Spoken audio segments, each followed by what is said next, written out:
So, The Little Mermaid is the latest Disney remake, the live action CGI remakes that we've seen Disney do with all their, their biggest library. And I guess at this point, having sat through so many of these films, like they generally fall into like one of two camps, and that's usually either, it's a film that like diminishes, so much of what the original animated film was trying to do, and just being a tolerable and like decent, like cover song of the original animated film. And it kind of goes back and forth there. Like, I didn't really feel like Dumbo said anything, but, parts of Aladdin were bearable. Of course, it has the problems of, adding in scenes that add nothing and musical numbers that aren't that meaningful. So Little Mermaid definitely does fall. The good news is that Little Mermaid falls into the bearable camp. It's like if that's your range right now, it's in like the decent category, but like on the furthest like brink of like the decent category. It's like if it could just escape like a few of the trappings that usually happen with these Disney remakes, it might actually be a great film. Because like it comes very close to having kind of like what I would kind of like to see out of a Little Mermaid film. Because like everyone's been talking about this, the biggest saving grace of the film, the number one reason to go see this film is for Halle Bailey in the role of Ariel. And it's mainly because she makes this role her own, both in terms of, the familiar songs that she has to sing and just putting on like the persona of Ariel as this mermaid who's fascinated by the surface world and wants to be part of that world. And she makes this role her own. Like there's rarely a moment where I thought like, like Ariel was like this and I missed it. And I missed that part about her. I feel like Halle actually makes this role her own. Like she gives it kind of like her own dimension. She doesn't rework it as much. Like for those who are worried, like if they're gonna like rework a lot of The Little Mermaid, relax. They don't. They're keeping this one very safe. Like this is probably like the primary reason why you are going to see this film in theaters and why you didn't see Robert Zemeckis' Pinocchio in theaters. This is a much more grounded remake with like the elements that kind of that you came to the original Little Mermaid for, that kind of ushered in like the Disney Renaissance when it came about. So yeah, Bailey's performance here works really well, and one of the aspects I think that I love about what director Rob Marshall does with this is that he gives her an additional song, because like within like the structure of how like they made the animated Little Mermaid movie, her voice gets taken away by Ursula when she wants to become a human, and we don't get to hear her voice. And thankfully there's an additional song here which doesn't add too much. It's mostly just like tracking Ariel's mental state when she comes up to the surface, and how she's like translating everything that's happening in this world and trying to relate it to her own, which is, it's kind of neat. Like I like that they explore these aspects where she's kind of thinking more about the world besides just oh, I'm used to forks that are used as combs. It's like they do that bit obviously because they want to tug at the nostalgic heartstrings here. But I like that they explored a little bit, but it feels like it's missing just a little bit more to it. The same goes for probably the one character who gets a lot more development here is Prince Eric, played by Jonah Hauer-King.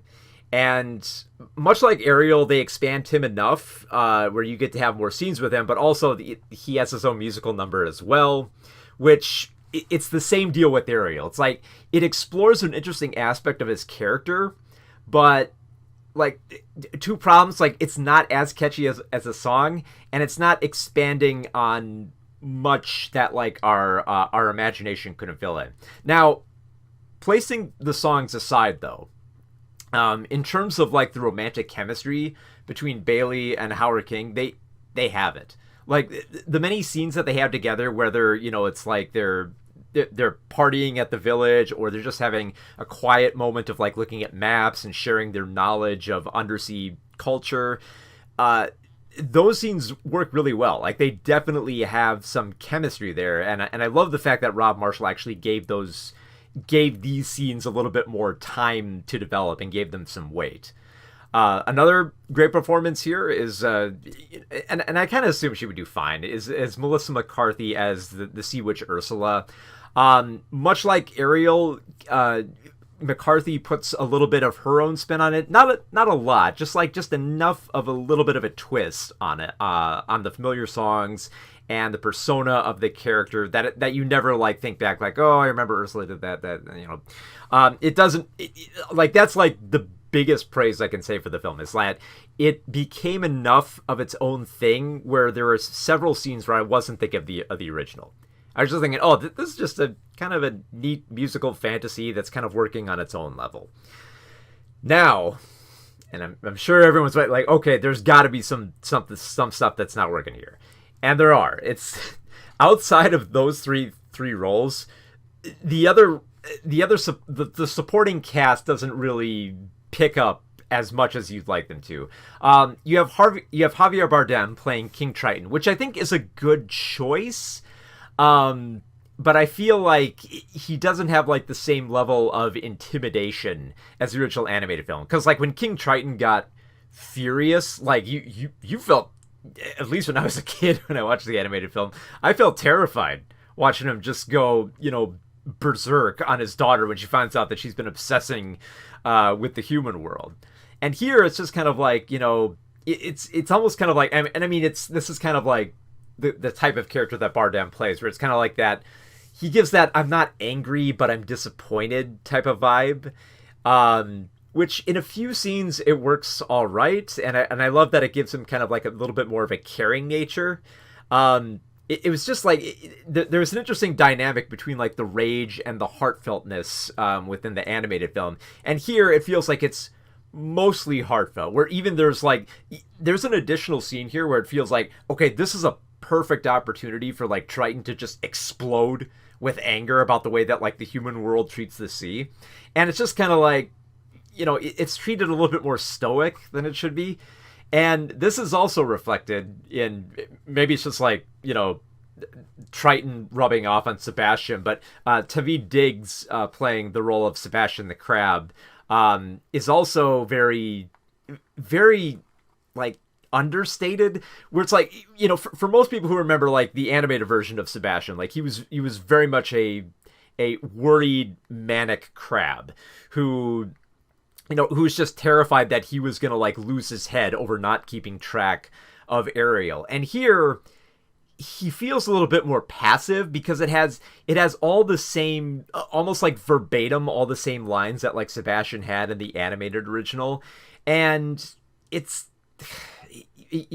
just like, the worry isn't there in his voice, like, the anxiety and the fear isn't there. And I guess, like, I almost kind of feel like either is this like a limitation of like the CGI here that they do to like make the semi photorealistic crab like believable, because like maybe it's like, okay, pull it back. Like, I know you're supposed to be like terrified and have anxiety for being around Triton and being around Ariel, but you need to dial it back because it's gonna look photorealistic a little bit. Like, the weird thing is, like, with Sebastian, I think this goes for like most of the animals, like they run an okay line between photorealism and exaggeration. That's like, it's kind of odd. Like, it's not wholly distracting where I'm like, oh my god, this is like a hideous creation. But it feels like it's limited, and I can't help but feel like it probably limited Tavid Diggs' performance here. I think it's almost like thankful that one thing that the film doesn't have from the animated film is, you might remember, there's a scene where Sebastian is kind of running through a kitchen in which the French chef is trying to kill him while he's killing all this other seafood. And it's just, in animated form, it's kind of funny, but it's also kind of like, dark, and it's like dark humor and bizarre. And you can't help but feel, if this was in live action, this would be a horror movie. That whole scene would be terrifying. So they thankfully don't include it, which is good, because there actually are a lot of intense scenes when Ursula kind of like assumes like full power with like Triton's staff, and watching like the shipwreck happen with like the thunderstorm and the fire. At least for me, I was watching this in like the Dolby Cinema, and while I was watching, like it felt like towering and like very powerful, where it's like I almost kind of got to put this out there for like families who are going to bring their kids to this, because you know that like millennials are going to bring their kids to this so that they can experience Little Mermaid as well. Be aware that maybe don't do the Dolby Cinema with them, because it gets pretty loud and intense, especially during the scenes with ships. It gets pretty intense in those scenes, which I like, because it felt like more of the epic fantasy, and it kind of gave me a little bit of those nostalgic pangs for the original. Like it didn't make me think like, oh, this is better than the original, but it reminded me like, oh yeah, this was a similar sensation that I felt with the original film, and it was kind of neat to feel like, to at least know this film was trying to recapture that. Getting back to the animal characters, though, you have like a few other voice actors cast here who pretty much just, they do what you expect. Like Jacob Tremblay plays Flounder, and like Flounder's a thankless role, so like Jacob does okay with the few lines he's given. They don't really expand on his character. Who they do give more lines to and expand a little bit is the northern gannet called Scuttle, this time voiced by Aquafina. And it's mostly just like a typical Aquafina performance. You know, it's mostly just she does the same voice she always does, and she plays kind of like, you know, a little bit of like, you know, like a little bit of like an audience surrogate for how she would react to stuff, except she's supposed to be playing like the absent-minded Scuttle, so she's gonna have like a little bit of like dopey comedy, which she does okay at. And I mean, like the character she's playing, again, the character that she's playing here is very limited with expression, so you're not going to get a lot out of it, which is weird, because there's a musical number between Scuttle and Sebastian, and it's a choice. It's definitely going to be like a dividing factor. It's definitely the most garish song, and it's definitely going to divide a lot of people. It could have definitely been cut from this film. Because like the thing is, like, this Little Mermaid, it does an okay job with what it wants to take liberties with, on what it wants to expand. At the same time, though, this film runs a little bit over 2 hours, and when you compare it to kind of like the 90 minutes roughly of the original animated Little Mermaid, this one feels like it's just kind of like, especially during the second act, it feels like it's just kind of like padding a little bit too much of it, like where scenes progress a little bit longer than they should. Like I dig the chemistry between like Bailey and Howard King, like those scenes are great, but they linger a little bit too long. It's like okay, this is a nice scene, but it's going on just a little bit too long. Just pick up the pace here. The same goes for like when Ursula enters the picture, when she assumes a new form. It's like, okay, we're getting there. This is all right. I'm kind of digging this. I like that Mccarthy puts a little bit of her own spin on it with like her overreactions, and she leans into like the diva nature in it of that character. But like, again, like the biggest problem I would say with this film overall, in terms of like not dividing it into one section, is just it's a bit slower than it has to be. Like, it definitely has pacing problems around the second and third act where it could be tightened. And I mean, I don't want to single out for that one song, which probably should have been cut. But yeah, it could stand to, this film could stand to lose a few pounds, because honestly, like the visuals kind of work here. Like, I like the scenes that involve like the ship with like the fire and the water effects. They work really well. Any scene underwater, actually, like a lot of people have been complaining that the film is too dark. And I think it's mostly just because they're watching the scene where Ariel is supposed to be, like kind of like a little bit in like of like a spotlight, to kind of be in the darkness about wanting to be part of that world, similar to the animated film as well. Like, if you go back and watch the animated film in that sequence, it's a very dark scenario, because like the rest of the undersea environment is like, it's bright, it's beautiful, it's colorful, and I mean it would have to be. Like, if you're gonna have the under the sea sequence where Sebastian sings about, why Ariel should be under the sea. You want to make it colorful and fantastical and beautiful and give the audience a reason to believe Sebastian about that. And for as much photorealism as they try for this stuff, they make sure that they have a lot of color going on here. I love the fact that all the mermaids have different patterns and colors on them. Like there's no like, they don't just like settle on one particular type of sea life. They actually expand it a lot more. A little bit of a controversial call with like the under the sea sequence. They don't showcase the animals as they are sung in the lyrics. Instead, they show different creatures. And for a lot of people who are probably going to complain about that, I think it was a good choice. Because honestly, like, I have no doubt that they could replicate all the aquatic life for this animated sequence. I've seen that before. I would like to see, different aquatic creatures used in the sequence. So they do. They use turtles well. They use like coral and like bigger creatures and tiny creatures so well, and they form different patterns and like these weird like designs around like Ariel. They get very creative with it, and that's more or less what you want out of like Little Mermaid film like this. Of course, a lot of people prefer that they don't remake the Little Mermaid, but it's the world we live in right now. But in terms of just being like a cover song for the Little Mermaid, this film does well, and I think it's due to a combination of both the performances, specifically of like the trifecta here of Halle Bailey, Jonah Hauer-King, and Melissa McCarthy. All three of them make this film worth watching. Any scene with them together is perfect, which makes sense because like you have the grand climax where all three of them are fighting amid the giant like tsunami or like whirlpool, whatever you want to call it. Pretty good sequence there. I like the danger and the effects there.